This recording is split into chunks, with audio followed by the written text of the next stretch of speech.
Power system stability.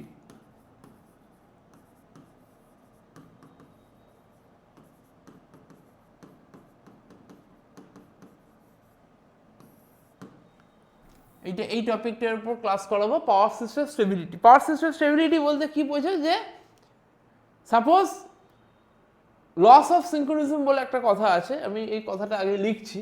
Loss of সিঙ্ক্রোনিজম, এই কথাটার মানে জানো কেউ?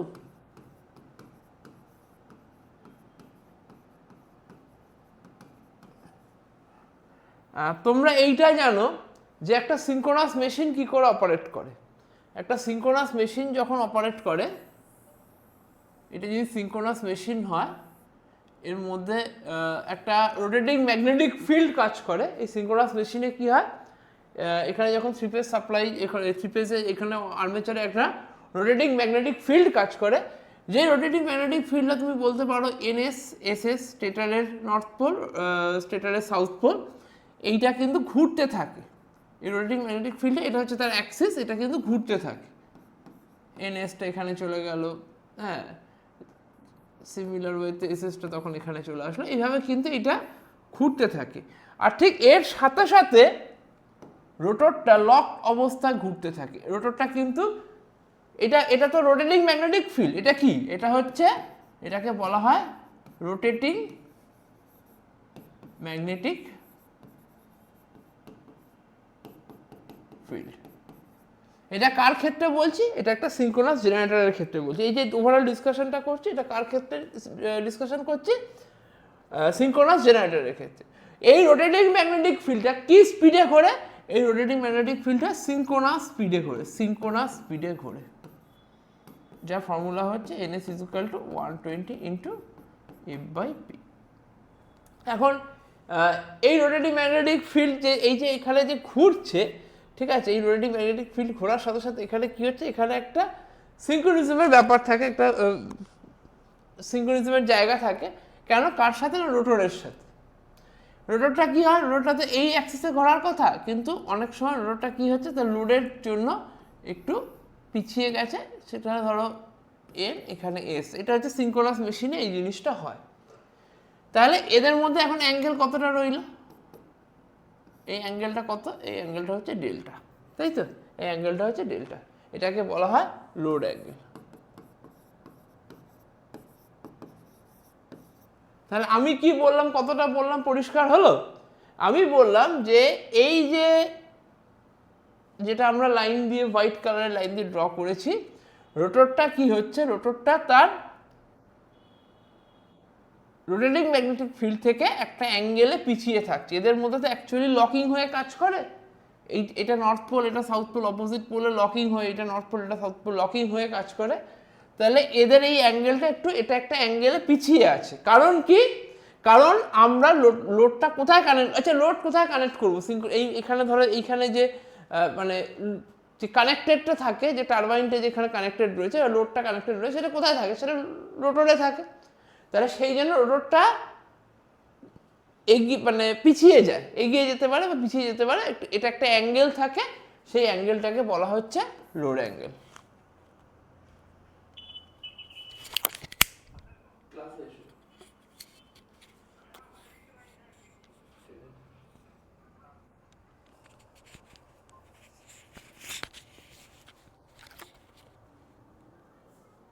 এইটা হচ্ছে লোড অ্যাঙ্গেল, এটা একদম একদম বেসিক জায়গা থেকে বলছি।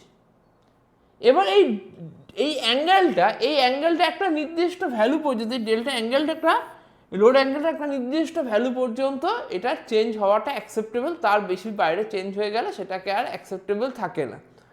তাহলে এই জায়গা থেকে পাওয়ার সিস্টেম স্টেবিলিটি শুরু হচ্ছে, যে স্টেবিলিটি, পাওয়ার সিস্টেম স্টেবিলিটিকে আমরা তিনটে ভাগে ভাগ করতে পারি। একটা হচ্ছে, এক নম্বর হচ্ছে steady state stability, steady state stability. 2 নম্বর হচ্ছে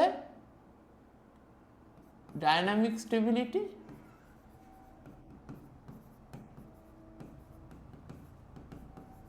3 নম্বর হচ্ছে ট্রানজিয়েন্ট স্টেবিলিটি।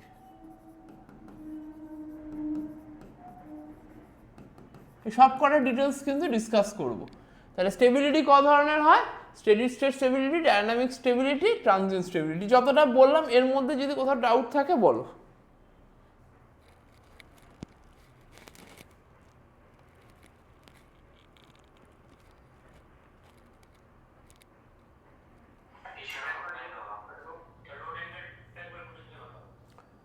লোড অ্যাঙ্গেল হচ্ছে এই যে north pole south pole of স্টেটরের যে অ্যাক্সিসটা রয়েছে তার থেকে রোটরটা যতটা পিছিয়ে থাকছে, বা তার সাথে যে রোটরটার যে অ্যাক্সিস সেটা যতটা অ্যাঙ্গেল করে থাকছে সেটাকে বলা হচ্ছে লোড অ্যাঙ্গেল।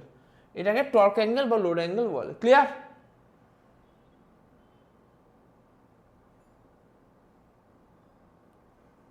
ক্লিয়ার?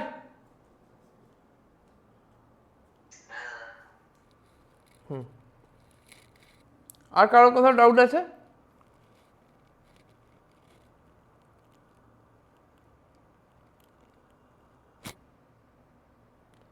কারো ডাউট আছে? এগোচ্ছি, এবার স্টেবিলিটিতে ঢুকে যাচ্ছে। 1 নম্বর steady state stability. Steady state stability কাকে বলে?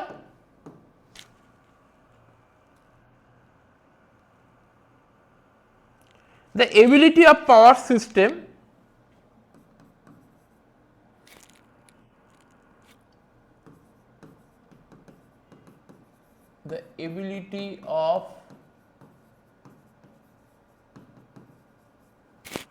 power system to maintain synchronism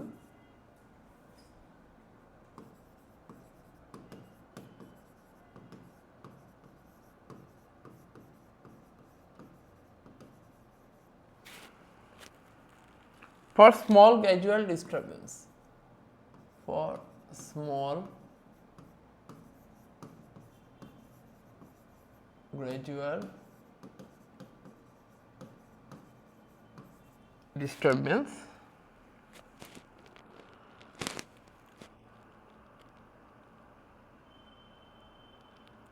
under normal operating condition.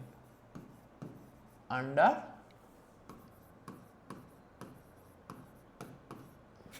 normal operating, তার মানে স্টেবিলিটির মানে হচ্ছে পাওয়ার সিস্টেমের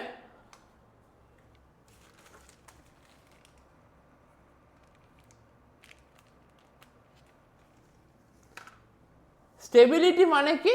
স্টেবিলিটি মানে হচ্ছে পাওয়ার সিস্টেমের এবিলিটি যে কোনো রকম ডিস্টারবেন্স হলে পাওয়ার সিস্টেমের সেই আবার স্টেডি স্টেট জায়গাতে হ্যাঁ ফিরে আসার যে এবিলিটি তাকে বলা হয় স্টেবিলিটি। তাহলে স্টেডি স্টেট স্টেবিলিটি কি? The ability of power system, the ability of power system to maintain synchronism. Synchronism মানে বলে দিয়েছি, এই যে অ্যাঙ্গেলটা সবসময় একটা নির্দিষ্ট একটা অ্যাঙ্গেলকে মেনটেন করে চলে, এটাকে সিঙ্ক্রোনিজম বলে। ঠিক আছে? For small gradual disturbance under normal operating condition. যদি কোনো স্মল এবং গ্র্যাজুয়াল মানে ছোট ডিস্টারবেন্স কিন্তু লং টার্মে হচ্ছে, এই স্মল আর গ্র্যাজুয়াল এই কথাটার কিন্তু খুব ইম্পর্টেন্স রয়েছে। এই কথাটার মানে হচ্ছে যে স্মল ডিস্টারবেন্সটা কিন্তু স্মল ডিস্টারবেন্স কিন্তু গ্র্যাজুয়াল টানা হচ্ছে। Small gradual disturbance under normal operating condition. Normal operating কন্ডিশনে স্মল গ্র্যাজুয়াল ডিস্টারবেন্স হচ্ছে, সেই অবস্থায় পাওয়ার সিস্টেমের যে এবিলিটি সেই সিঙ্ক্রোনিজমকে মেনটেন করার সেটাকে বলা হয় স্টেডি স্টেট স্টেবিলিটি। ক্লিয়ার না? ক্লিয়ার না? কি কিরকম হতে পারে? কি কি কিরকম কিরকম কিরকম হতে পারে? স্মল লোড চেঞ্জ হতে পারে,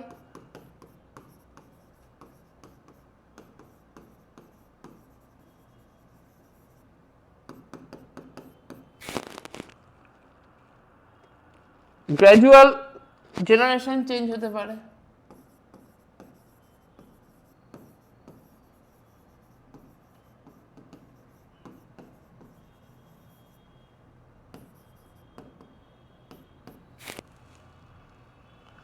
মাইনর ভোল্টেজ ভেরিয়েশন হতে পারে, মাইনর ভোল্টেজ ভ্যারিয়েশন হতে পারে। লং টার্ম এর টাইমিংটা কি হবে? লং টার্ম কিন্তু স্লো চেঞ্জ হবে। এর টাইমিং যেটা হবে, এই ওভারঅল জিনিসটা যেটা হবে, এটা লং টার্মে কিন্তু এটা চলবে। আর চেঞ্জ যেটা হবে, এটা স্লো চেঞ্জ হবে, ফাস্ট চেঞ্জ হবে না।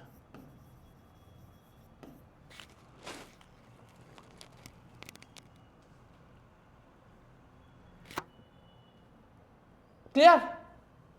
Steady state stability clear? কোথাও ডাউট আছে?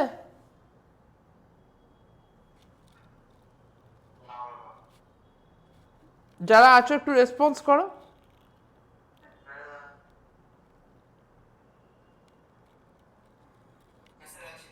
তার মানে আমি আমি এক কথায় বলতে পারি যে স্টেডি স্টেট স্টেবিলিটিতে কি হবে? Steady system should remain stable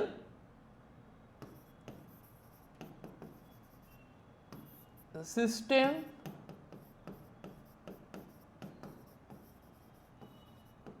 should remain stable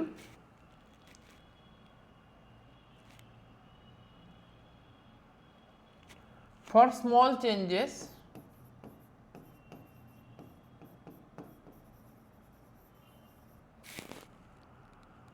without losing synchronism. Without losing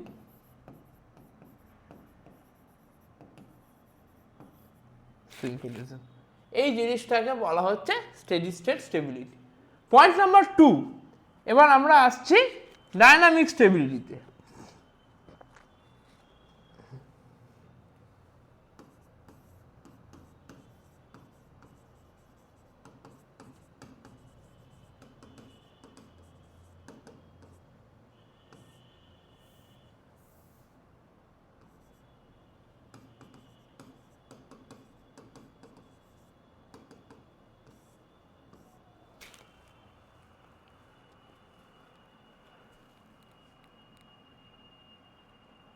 The ability of the power system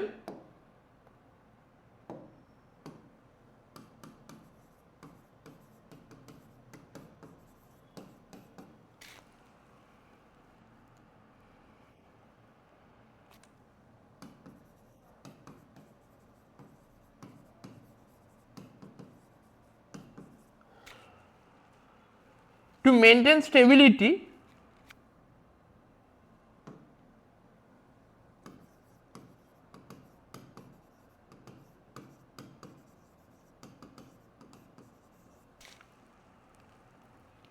under continuous small disturbance over time. Under continuously হবে small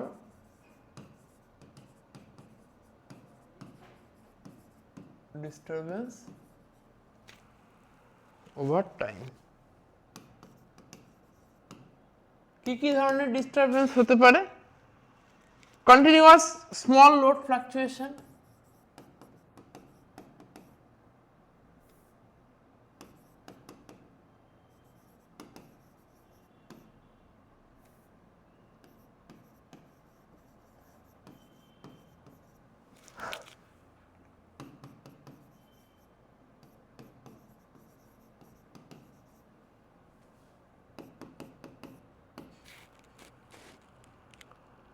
oscillation in rotor angle,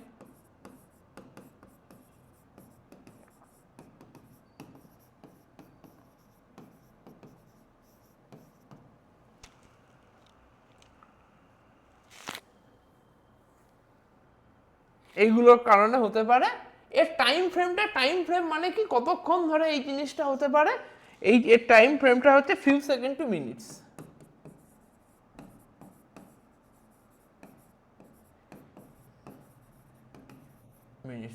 এই time ফ্রেমের মধ্যে কিন্তু হতে পারে।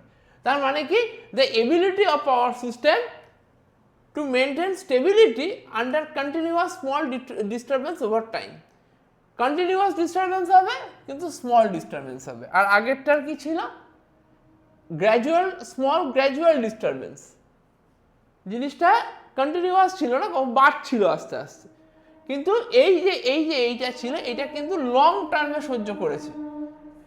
আর এর পরের স্টেজটা হচ্ছে ডায়নামিক স্টেবিলিটি। ডায়নামিক, তুমি একদম ইজিয়েস্ট ওয়েতে আমি বলতে পারি, স্টেডি স্টেট স্টেবিলিটি মানে ওই শরীর খারাপ, জাস্ট গা হাত পা ব্যথা হয়েছে, ঠিক আছে, ও আমরা জানি ওরকম হতেই পারে, ও একটু বেশি হাঁটাহাঁটি হয়ে গেছে, একটু বেশি খাটনি হয়ে গেছে, গা হাত পা ব্যথা হয়েছে, এটা হচ্ছে স্টেডি স্টেট স্টেবিলিটি। একদম গোদা বাংলায় বলছি। ডায়নামিক স্টেবিলিটি কি?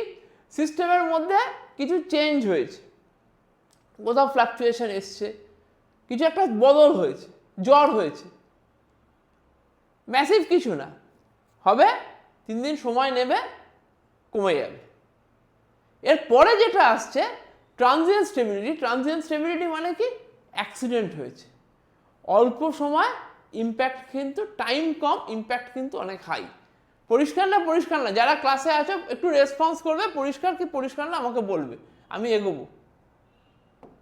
সবাই রেসপন্স করবে, যারা ক্লাসে আছো সবাই রেসপন্স করবে। সবাই বুঝতে পেরেছো? সবাই বুঝতে পেরেছো?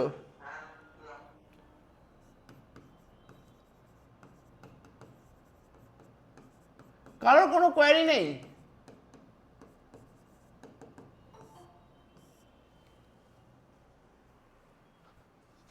কারোর কোথাও কোয়ারি নেই?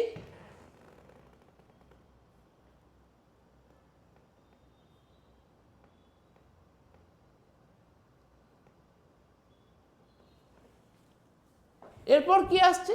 এরপর আসছে হচ্ছে transient stability.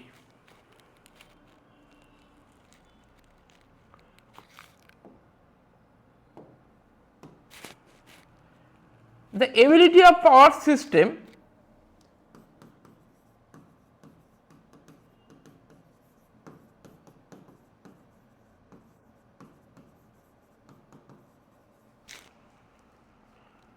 to maintain synchronism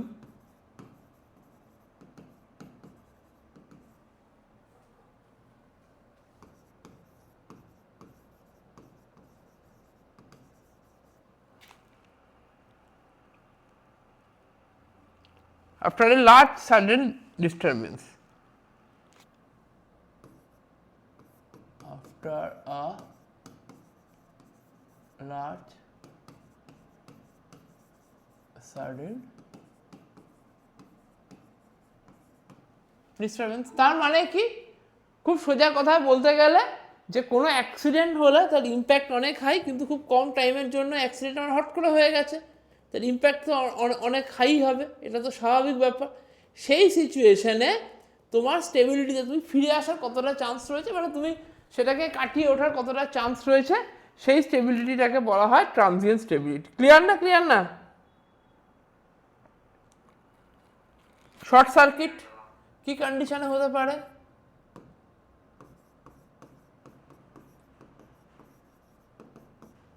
short circuit কন্ডিশনে হতে পারে সাডেন লস অফ জেনারেটর হতে পারে,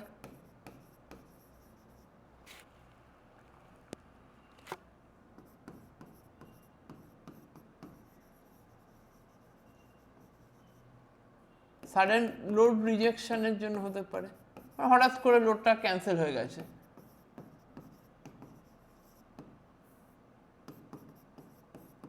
সাডেন লোড রিজেকশনের একটা এক্সাম্পল দিতে পারবে কেউ? বা সুইচিং অপারেশনের জন্য হতে পারে।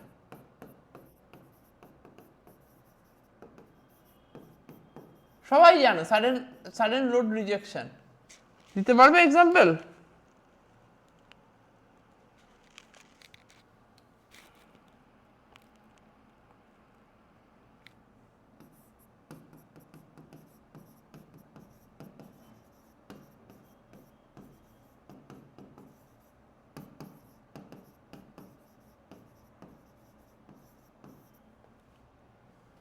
সাডেন লোড রিজেকশনের এক্সাম্পল কেউ দিতে পারবে? আমি এখনই বলবে হ্যাঁ জানতাম স্যার। কোভিডের সময় একবার মনে আছে যে বলা হয়েছিল যে সমস্ত লাইট অফ করে দেবে, সব কিছু অফ করে দেওয়া হবে, মনে আছে না নেই? এটাকে বলা হয় সাডেন লোড রিজেকশন। ক্লিয়ার? এই জিনিসটাকে বলা হয় স্যাডেন লোড রিজেকশন।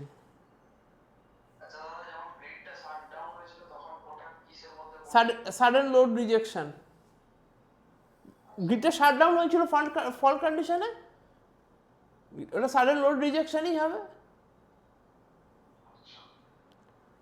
তাহলে আমি এক কথায় বলতে পারি, যদি আমি এক কথায় তিনখানা জিনিসকে বলি, যে স্টেডি স্টেট, ডায়নামিক স্টেট আর স্টেডি স্টেট,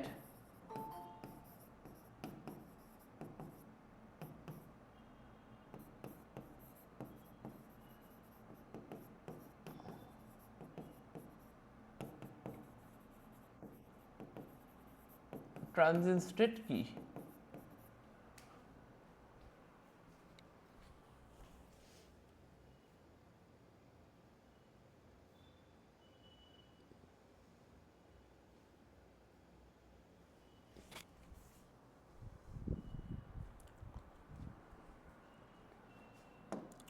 যদি আমি সিঙ্গেল লাইনে বলতে চাই, steady for small slow changes, stability for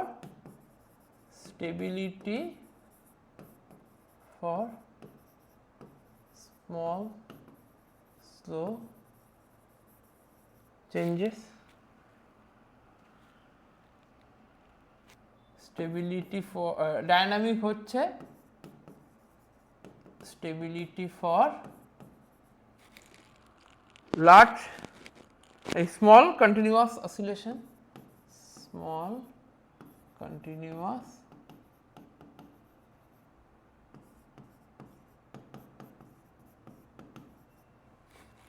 R transient হচ্ছে stability for large sudden changes.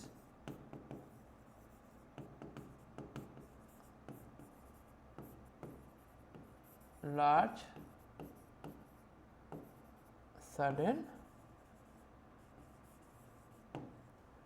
Changes, এইগুলো হচ্ছে তিন ধরনের স্টেবিলিটিকে আমি একভাবে লিখতে পারলাম, এক কথায় লিখতে পারলাম। ক্লিয়ার না? ক্লিয়ার না? এবার কোয়েশ্চেন হবে যে কি কি কোয়েশ্চেন অ্যারাইজ করতে পারে, এখান থেকে আসার মতো কোয়েশ্চেন কি রয়েছে।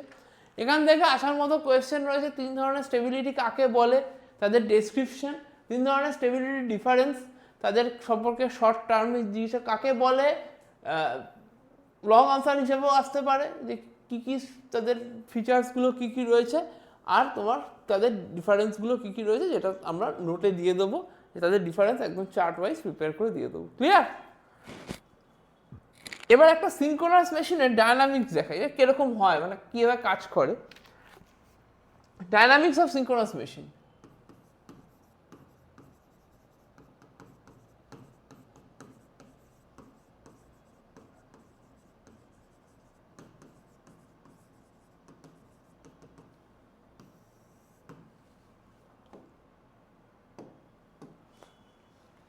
The kinetic energy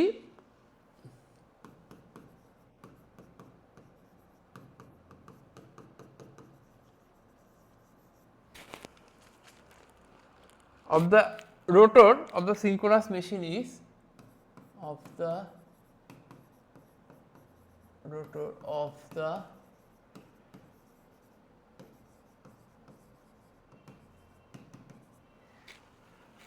synchronous machine is, kinetic energy ফর্মুলাটা কি, কে ই দিয়ে লিখছি, half J omega square S M 10⁻⁶, -6 করে দিয়েছি, মানে ওটা জুল থেকে মেগা জুল হয়ে গেছে। যেটা কি এখানে, যেটা কি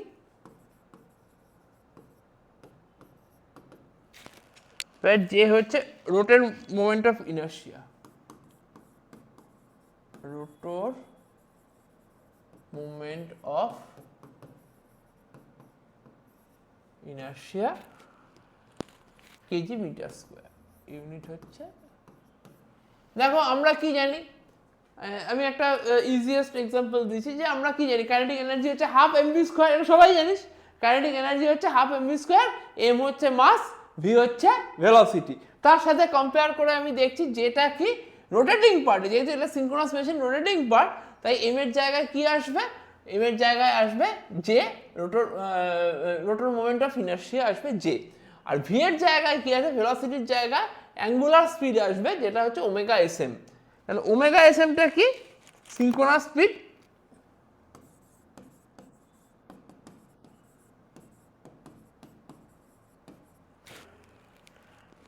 ইন র্যাড মেকানিক্যাল, এটা হচ্ছে মেকানিক্যালে হচ্ছে বলে M omega S M per second. আর ওমেগা এসটা কি, যেটা ইলেকট্রিক্যালে হবে সেটা হচ্ছে P/2 omega S M. Rotor speed in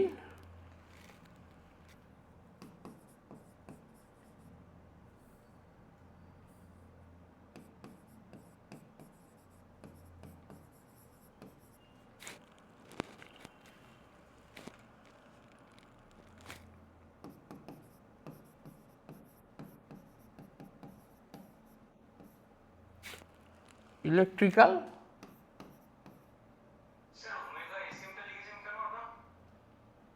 mechanical বলে, মেকানিক্যাল ডিগ্রি আর ইলেকট্রিক্যাল ডিগ্রি তো দুটো আলাদা হয়।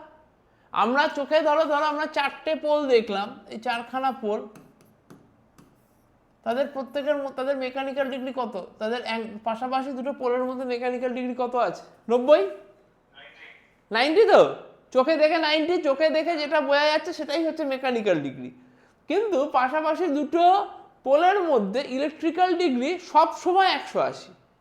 কটা পোল, দুটো হোক, 4টে হোক, 6টা হোক, 8টা হোক, কিচ্ছু দেখবি না, পাশাপাশি দুটো পোলের মধ্যে মেকানিক্যাল ডিগ্রি হয়, অ্যাডজাসেন্ট দুটো পোলের মধ্যে যে ডিগ্রিটা হয় সেটা হয় 180। সেই জন্য মেকানিক্যাল আর ইলেকট্রিক্যাল ডিগ্রি কিন্তু একটু আলাদা, এটা মাথায় রাখতে হবে। রিলেশনশিপটা কি, ওমেগা এস হচ্ছে electrical degree, P/2 into omega S M. ঠিক আছে, তো হিসাব করো, মিলে যাবে। ঠিক আছে, P/2 দিয়ে একটা গুণ করে দিতে হবে, ইলেকট্রিক্যাল ডিগ্রিটা বার করার সময় মেকানিক্যাল ডিগ্রির সাথে P/2 দিয়ে মাল্টিপ্লাই করতে হবে। ক্লিয়ার না, ক্লিয়ার না? পি হচ্ছে নাম্বার অফ মেশিন পোলস, এখানে পি হচ্ছে নাম্বার অফ মেশিন পোলস। তাহলে কাইনেটিক এনার্জি কি দাঁড়ালো, half J omega S M square into 10⁻⁻⁶, half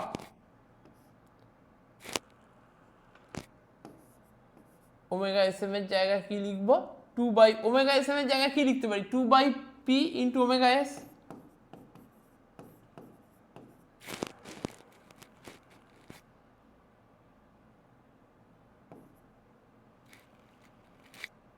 into 10⁻⁻⁶। হলো, এবার ওমেগা এস স্কোয়ার হবে, তো আমি তো স্কোয়ার দিয়ে ভাগ করছি, তাহলে একটা ওমেগা এসকে আমি এখানে দিয়ে দিয়েছি, একটা ওমেগা এসকে আমি বাইরে বার করে দিলাম। এবার এই যে এইটাকে আমি কি দিয়ে রিপ্লেস করব, এম দিয়ে রিপ্লেস করব।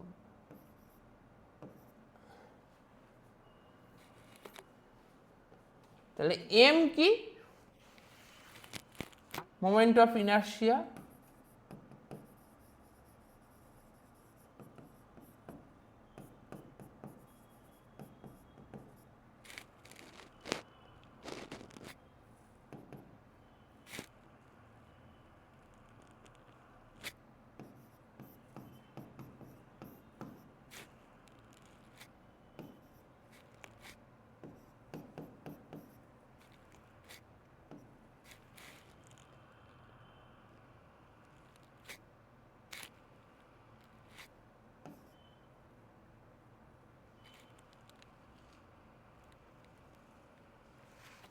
দেখো এবার ভ্যালুটা জাস্ট এইটাকে, এম হচ্ছে যে 2/p whole square omega S into 10⁻⁻⁶। দেখো এতটা বুঝতে পারলে কিনা, ক্লিয়ার হলো কিনা দেখো, নোট করে নেবেন, আর টানতে মানে পরে যখন বলবো তখন বুঝতে অসুবিধা হবে। নোট করছো তোমরা, নোট করছো?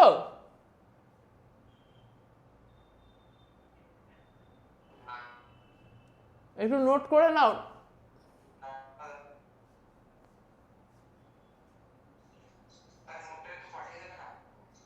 ঠিক আছে, দেখে নাও যতটা করালাম এতটা বুঝতে পেরেছো কি বলো, তাহলে এগোবো। ঠিক আছে,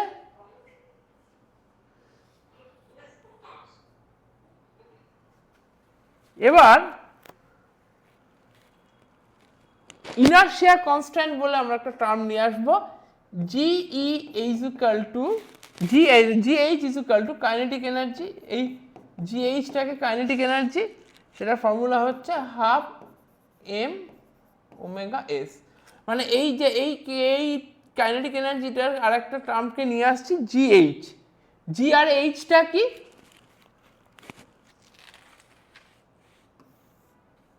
জি হচ্ছে মেশিন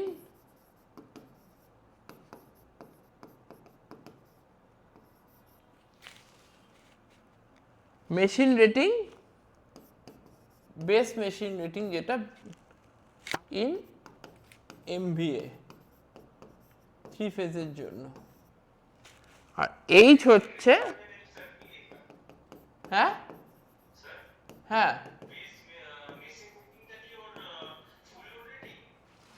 বেস রেটিংটা কি? ফুল লোড রেটিংটা হচ্ছে রেটেড রেটিং, মানে রেটেড ভ্যালু হচ্ছে, মানে ফুল লোডে যে ভ্যালুটা সেটা হচ্ছে রেটেড ভ্যালু। কিন্তু আমরা ক্যালকুলেশন, ধরো আমরা একটা ক্যালকুলেশন সুবিধার জন্য, ধরো আমরা কি করি, আমি একটা এক্সাম্পল দিচ্ছি। এক্স একটা পরীক্ষা দিয়েছে 100তে 50 পেজ, ওয়াই একটা পরীক্ষা দিয়েছে 50-এ, সে 30 পেজ। কে ভালো? এক্স 100তে 50 পেয়েছে আর বি 50-এ 30 পেয়েছে, কে ভালো? বি ভালো। কি করলে তুমি একটা একটা একটা ভ্যালু ধরে নিলে, 100 ধরে নিলে, 100তে পেয়েছে 50, আর বিও যদি 100তে পরীক্ষা দিত তাহলে সে 30 দুগুণ 60 পেত, তাই তো? তাহলে এর রেটিং কত? এর রেটিং 100 আর বি এর রেটিং কত? 50-এ 30 পেয়েছে, তাহলে বি এর রেটিং হচ্ছে 50 আর এর রেটিং হচ্ছে 100, তাই তো? রেটিংটা ক্লিয়ার হয়েছে, মানে রেটেড ভ্যালুটা ক্লিয়ার হয়েছে। এবার তুমি এদের দুজনকে কম্পেয়ার করার জন্য তুমি কি করলে, একটা স্ট্যান্ডার্ড ভ্যালু ধরে নিলে, 100 ধরে নিলে। এই 100টা হচ্ছে বেস ভ্যালু, বোঝা গেছে? রেটিং ছাড়া আমরা একটা ভ্যালু দিয়ে, স্ট্যান্ডার্ড ভ্যালু দিয়ে ক্যালকুলেশনটা করি, এটাকে বলা হয় রেটেড ভ্যালু। ক্লিয়ার? হ্যাঁ, তাহলে এই জন্য GH equal to inertia constant আর মেশিন রেটিং গুণ করলে হচ্ছে জিএইচ, এটাই kinetic energy, half M omega S. পরিষ্কার?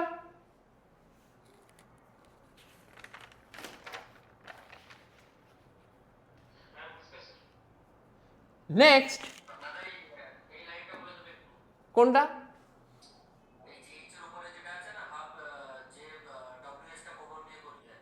হ্যাঁ হ্যাঁ, ওমেগা এস এম এর জায়গায় কি লিখেছি?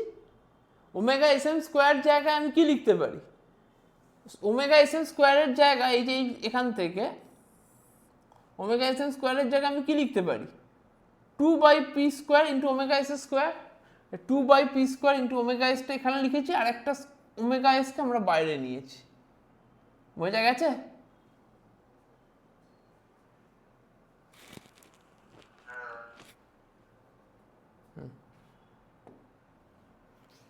এবার কি এম ইকুয়াল টু কি হবে? M equal to 2gh by omega S. এবার ওমেগা এস মানে কি? ওমেগা এস মানে 2πf, 2gh বাই 2πf, তাহলে gh বাই πf। এম এর ভ্যালুটা হচ্ছে gh বাই πf। আর এমটা কি? এম হচ্ছে h বাই πf পার ইউনিটে। পার ইউনিট, এটা জি মানে হচ্ছে কতগুলো, ধরো 10 ইউনিটের জন্য হচ্ছে, সেই জন্য জিটা গুণ হচ্ছে, তাহলে পার ইউনিট হলে জি দিয়ে ভাগ হয়ে যাবে।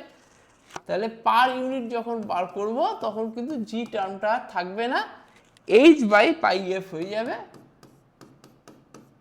পাইয়ের জায়গায় 180 লিখতে পারি, h বাই 120 ইন্টু এফ হবে। এখানেও তাই, gh বাই 120 ইন্টু এফ লিখতে পারি। জি হচ্ছে কি, জি হচ্ছে কতগুলো জেনারেটর, ধরো আমি 10খানা ইউনিট ইউজ করছি, সেই জন্য 10খানা, একটার জন্য এইচ, 10টা ইউনিটের জন্য কি হবে জি এইচ, কিন্তু এক একটা ইউনিটের জন্য কত হবে, তখন জিটা থাকবে না, সেই জন্য H by pi F. Clear না, ক্লিয়ার না?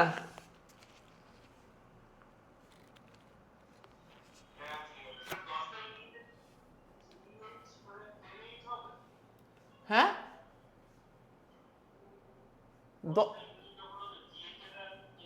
হ্যাঁ 10টা ইউনিট মানে জি এর জায়গায় 10। ক্লিয়ার? এবার এই এইচ এর ভ্যালু, এই এইচ এর ভ্যালু বেশি হবে হচ্ছে টার্বো জেনারেটর, মানে যত স্পিড বেশি হবে মেশিনের এইচ এর ভ্যালু তত বেশি হবে, যত স্পিড কম হবে এইচ এর ভ্যালু কম হবে।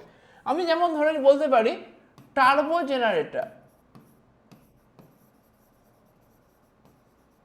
এই টার্বো জেনারেটরের মধ্যে আবার দুটো ভাগ হয়, একটা হচ্ছে কনডেন্সিং, একটা হচ্ছে নন কনডেন্সিং। কনডেন্সিং এর ভ্যালু বেশি 9 to 6, আর এটা হচ্ছে 7 to 4। এটা হচ্ছে কনডেন্সিং এর জন্য হয়, আর এই ভ্যালুটা হচ্ছে নন কনডেন্সিং এর জন্য হয় টার্বো জেনারেটরের ক্ষেত্রে। আর ওয়াটার হুইল জেনারেটরের জন্য, ওয়াটার হুইল জেনারেটরের জন্য যদি লো স্পিড হয় তাহলে ভ্যালু 2 থেকে 3 হয়, আর যদি হাই স্পিড হয় তাহলে এর ভ্যালু 2 থেকে 4 হয় হচ্ছে হাই স্পিডের জন্য। এগুলো হচ্ছে এইচ এর ভ্যালু, এগুলো সব এইচ এর ভ্যালু আমরা লিখলাম, ঠিক আছে?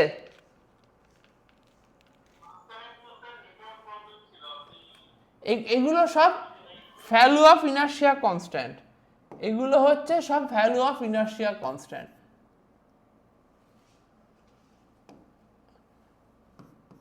Value of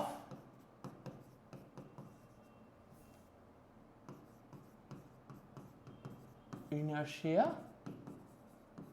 constant.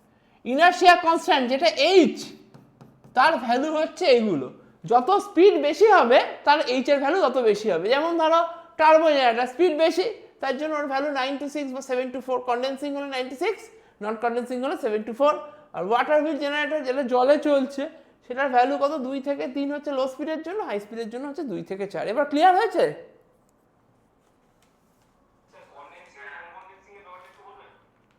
Pole projected থাকলে, নন প্রজেক্টেড থাকলে। টার্বো জেনারেটর কনস্ট্রাকশন ক ধরনের হয়, ক ধরনের হয়? একটা স্যালিয়েন্ট পোল, একটা নন স্যালিয়েন্ট পোল। স্যালিয়েন্ট পোল,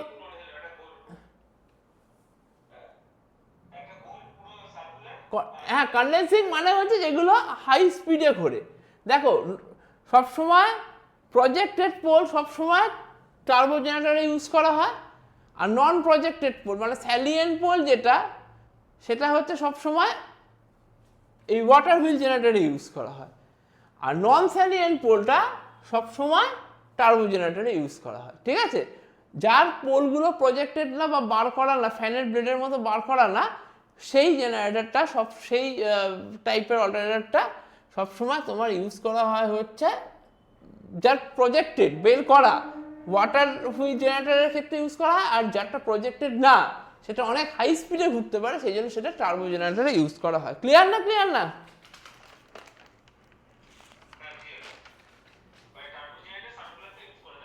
হ্যাঁ, এবার আমি দেখাবো যে সুইং ইকুয়েশন, খুব ইম্পর্টেন্ট সেমিস্টারের জন্য।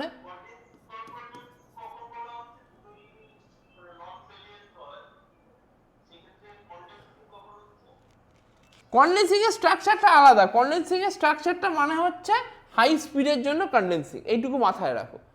কনডেন্সিং এর স্ট্রাকচারটা ইম্পর্টেন্ট না, কনডেন্সিংটা হচ্ছে হাই স্পিডের জন্য কনডেন্সিং হয়, ঠিক আছে?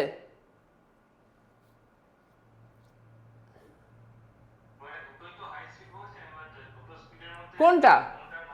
কনডেন্সিং এর জন্য এই টার্বো জেনারেটরের মধ্যে এইটার, এটা স্পিড বেশি, কনডেন্সিং এর স্পিড বেশি। নন কন্ডেন্সিং এর থেকে।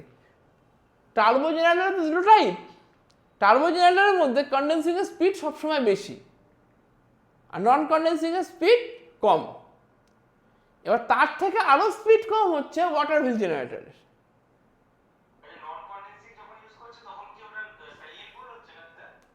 কোনটা? স্ট্রাকচারটা সিমিলার। যখন কন্ডেন্সিং ইউজ হচ্ছে তখন ওটা similar to the non salient, ঠিক আছে? তুমি এখানে মাথায় রাখবে শুধু একটা জিনিসই তোমার এখানে লাগবে, যে কোনো হাই স্পিড আমি যত স্পিড বাড়াবো এইচ হচ্ছে ইনার্শিয়া কনস্ট্যান্ট। ইনার্শিয়া কনস্ট্যান্ট কাকে বলে? দেখ একটা সোজা এক্সাম্পল দিচ্ছি। তুই যত বেশি দৌড়বি, যত বেশি জোরে দৌড়চ্ছে সে যদি হোঁচট খেয়ে পড়ার সম্ভাবনা তার তো তত বেশি। তুই নিজের কথাই ভাব, তুই যত জোরে দৌড়বি তত হোঁচট খেয়ে তত তোর মধ্যে ইনার্শিয়া কি হবে? বেশি হবে না কম হবে? তাহলে সেটাই তো করেছি, যার যত বেশি স্পিড তার ইনার্শিয়া তত বেশি, সেটাই তো করেছি, তাই না? এবার আসছে সুইং ইকুয়েশন, খুব ইম্পর্টেন্ট টপিক। হ্যাঁ,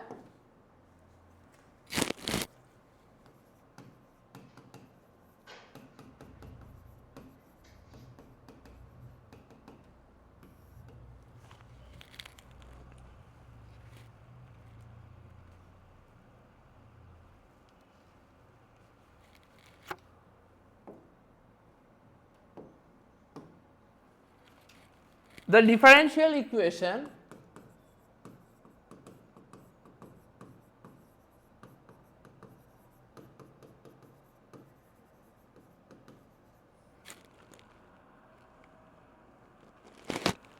governing the rotor dynamics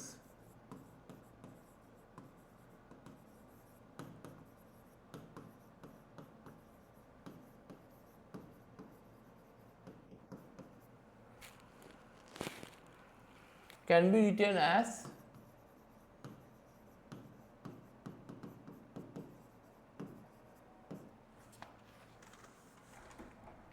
J into d square phi m by dt square equals to Tm minus Te newton metre. এটা 1 নম্বর ইকুয়েশন দেখাচ্ছি। এখানে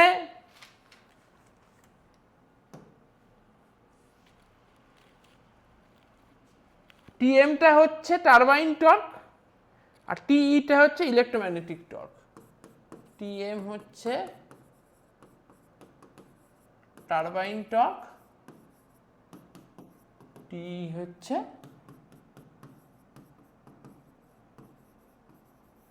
ইলেকট্রোম্যাগনেটিক টর্ক। আচ্ছা, তার মানে এই টর্কের, দেখো একটা কথা বলছি, যত লোড থাকবে তার থেকে আমি যত বেশি জোরে অল্টারনেটরকে ঘোরাবো তত স্পিড, মানে তার থেকে যত বেশি অল্টারনেটরে আমি টর্ক দেব। ধরো একটা লোড রয়েছে, তার একটা টর্ক রয়েছে, সেটা লোড টর্ক, আর আমি সিনক্রোনাস মেশিনে যে টর্ক দেব সেটা কি টর্ক? সেটা হচ্ছে মোটর টর্ক। তাহলে এই লোড টর্কের থেকে মোটর টর্ক যত বেশি হবে তত বেশি স্পিডে ঘুরবে। সেই জন্য এই D square theta by DT square হচ্ছে, এটা হচ্ছে কি? এটা হচ্ছে অ্যাক্সিলারেশন, তাই তো? ধরো তুমি আমি তোমাকে একটা খুব সোজা কথা বলছি, তোমরা এটা জানো কি? Force is equal to mass into acceleration. জানো এই পার্টটা? জানো force is equal to mass into acceleration? জানো? তাহলে এইটা হচ্ছে মাস। অ্যাঙ্গুলারের ক্ষেত্রে, অ্যাঙ্গুলার স্পিডের ক্ষেত্রে যে হচ্ছে এখানে ইকুইভ্যালেন্ট টু মাস, আর D square theta M by DT square হচ্ছে অ্যাক্সিলারেশন। থিটা এম হচ্ছে তার ডিস্টেন্সটা, ঠিক আছে? আর মানে অ্যাঙ্গুলার ডিস্টেন্স হচ্ছে theta M, D theta by DT হচ্ছে অ্যাঙ্গুলার ভেলোসিটি, আর D square theta by DT square হচ্ছে অ্যাক্সিলারেশন, তাহলে অ্যাঙ্গুলার অ্যাক্সিলারেশন। তাহলে আমরা যদি এই দুটো গুণ করি তাহলে আমরা কি পাই? ফোর্স পাই। কিন্তু কোনো রোটেটিং মোশনের ক্ষেত্রে ফোর্সের জায়গায় কি আসে?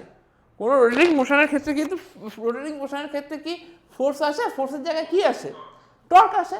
তাহলে that is equivalent to torque.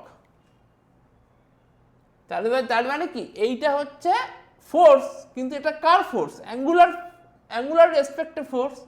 Angular রেসপেক্টে ফোর্সটাই তো হচ্ছে torque, that is torque. Clear না? ক্লিয়ার না?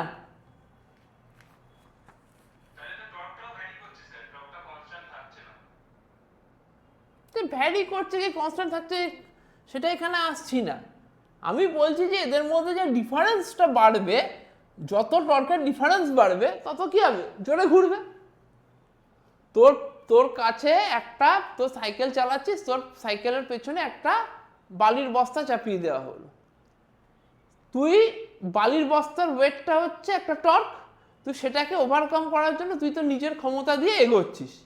তাহলে তুই যত বেশি ক্ষমতা দিবি, তোর বালির বস্তার থেকে তুই যত বেশি ক্ষমতা দিবি, সাইকেল কি হবে? তত জোরে চলবে। তুই বালির বস্তার থেকে যদি কম ক্ষমতা দিস, সাইকেল চলবে না। বালির বস্তার থেকে একটু বেশি ক্ষমতা দিলে সাইকেল একটু জোরে চলবে। তুই আরো 3 গুণ যদি ক্ষমতা দিস, সাইকেল কি হবে? 3 গুণ জোরে চলবে। কনসেপ্টটা ক্লিয়ার? সেই ডিফারেন্সের রেসপেক্টে স্পিড ফোর্সটা কাজ করবে, অ্যাক্সিলারেশনটা হবে, সেই ফোর্সটা কাজ করবে। পরিষ্কার না? পরিষ্কার না? এবার আমি কি করছি? এবার আমি দুদিকে এই multiplying both side with omega S M.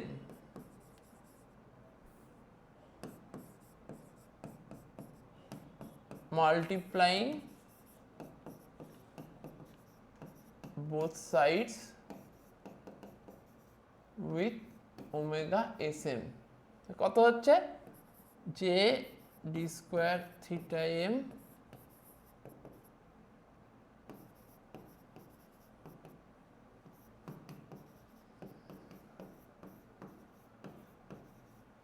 হলো। যদি গুণ করে দিই তাহলে এটা কত হবে? j omega sm d square theta m by dt square pm minus pe megawatt.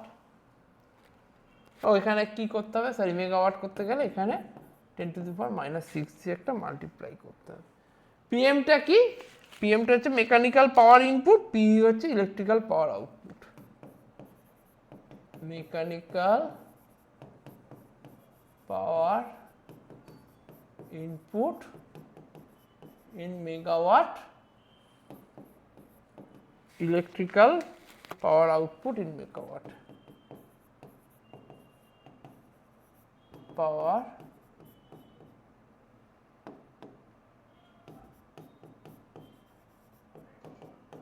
In megawatt. Clear না? ক্লিয়ার না? তাহলে যে ইনপুটটা দিচ্ছি সেটা হচ্ছে পিএম, যে আউটপুটটা হচ্ছে সেটা হচ্ছে পি। তাহলে এদের ডিফারেন্সের রেসপেক্টে এই ভেলোসিটিটা পায়, এই ফোর্সটা পাচ্ছে। পরিষ্কার?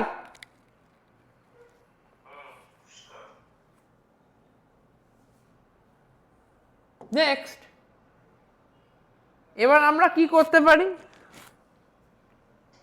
এবার এই ইকুয়েশনটাকে আমরা কি লিখতে পারি? ওমেগা এস এম এর জায়গায় J into 2/p² into omega S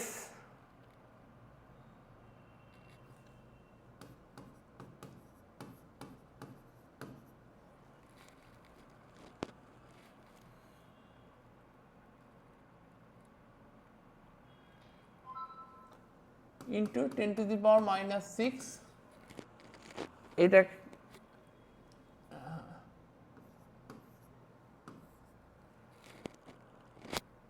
d square theta e by dt square equals to pm minus p। আমরা ওই ওমেগা এস এম কে, আমরা এই যে ওমেগা এস এমটা ছিল না, ওমেগা এস এম, এটাকে আমরা ওমেগা এস দিয়ে রিপ্লেস করলাম, 2/p² দিয়ে রিপ্লেস করে দিলাম, হলো। তাহলে ফাইনালি এখানে কি দাঁড়াচ্ছে, এইটা মানে কি এম, এই পুরোটার মানে এম, তাহলে M D square theta e by DT square is equal to PM minus P. আমি খুব ছোট ছোট করে লেখাচ্ছি, ঠিক আছে, যতটা কম লিখিয়ে করা যায়। এটা হচ্ছে ইকুয়েশন নাম্বার 3,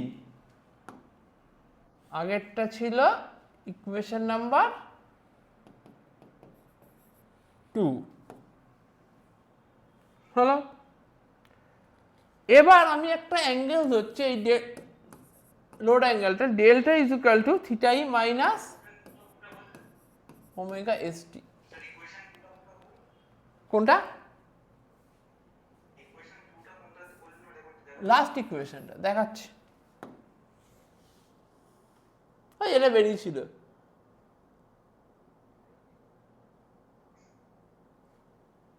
এইটা ক্লিয়ার?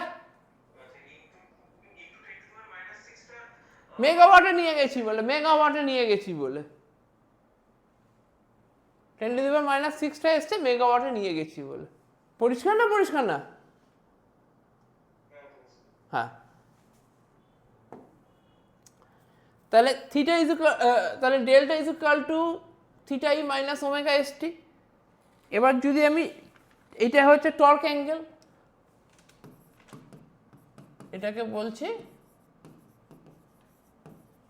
এবার এটাকে যদি আমি ডেরিভেটিভ করি, তাহলে D delta by DT is equal to D theta e by DT minus শুধু ওমেগা এস।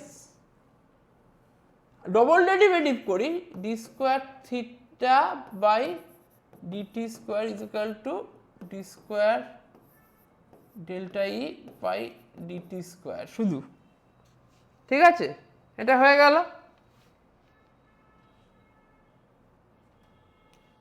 এবার এই ইকুয়েশনটাকে আমি এবার কি করে লিখতে পারি?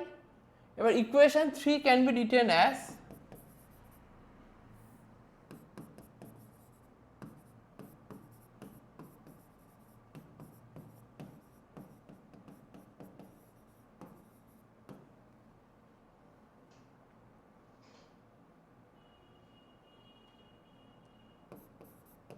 m d square delta by dt square pm minus p।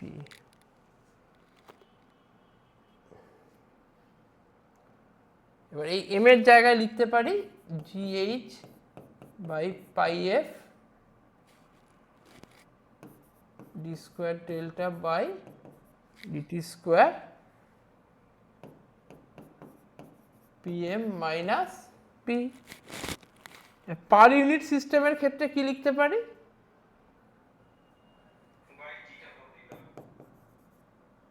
For PU system h by pi f, তাই তো, d square delta pi dt square equals to pm minus p h by pi f d square delta by dt square pm। এইটাকে বলা হচ্ছে, this equation is called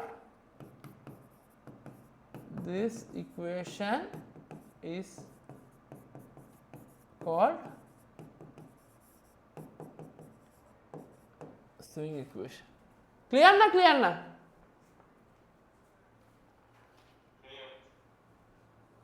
যারা ক্লাসে আছো বাকিরা,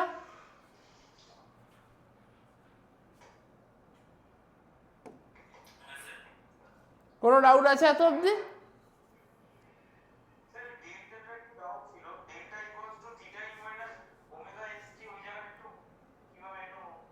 কোনটা বলো? এইটা তো, এইটা হচ্ছে যে থিটা ইটা, থিটা এই যে তোমাদেরকে সেই প্রথম ছবি দেখাই, ডেল্টা কোন ছবিটা মনে আছে?